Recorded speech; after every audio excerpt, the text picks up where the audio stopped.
Russia is unable to dock its vessels at the Syrian port of Tartus, where its military base is located. According to the Ukrainian Navy Command, this involves 7 Russian warships, 2 of which are armed with caliber cruise missiles, with a combined strike potential of up to 22 missiles. They cannot enter the port because they have not received permission from the Syrian authorities.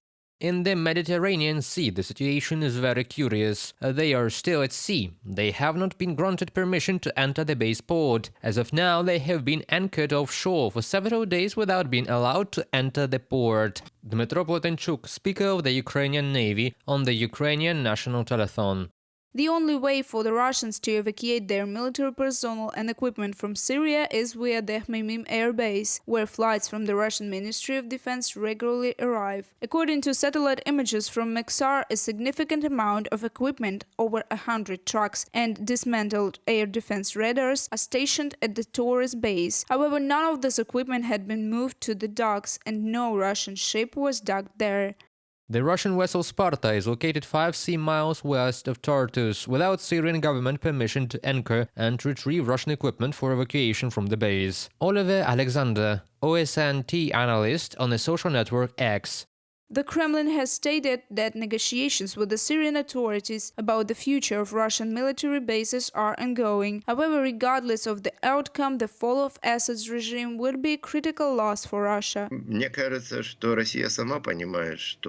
It seems that Russia understands that even if their bases remain in Syria, they will be effectively isolated in small zones of land. This makes them inefficient. To manage personnel, they will have to constantly rely on Syrian services, or now, even Turkish ones. If the Kremlin fails to establish a dialogue with the new Syrian authorities, Putin may seek to increase Russia's influence in Libya, experts suggest. In response, NATO must enhance its presence in Africa, according to Italian Prime Minister Giorgia Meloni. After the fall of Assad's regime, there are reasons to believe that Russia is looking for alternative routes, and one of them could be Cyrenaica.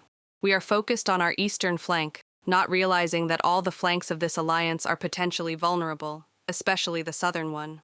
Giorgia Meloni, Prime Minister of Italy, in Reuters publication. To prevent the resurgence of the Islamic State as the primary threat after Assad's regime falls, and to ensure the security of camps holding tens of thousands of former ISIS fighters and their families, the United States must maintain its military presence in Syria, according to U.S. Secretary of Defense Lloyd Austin. Reported by Alexandra Zaslavets, Victoria Smirnova, UATV News.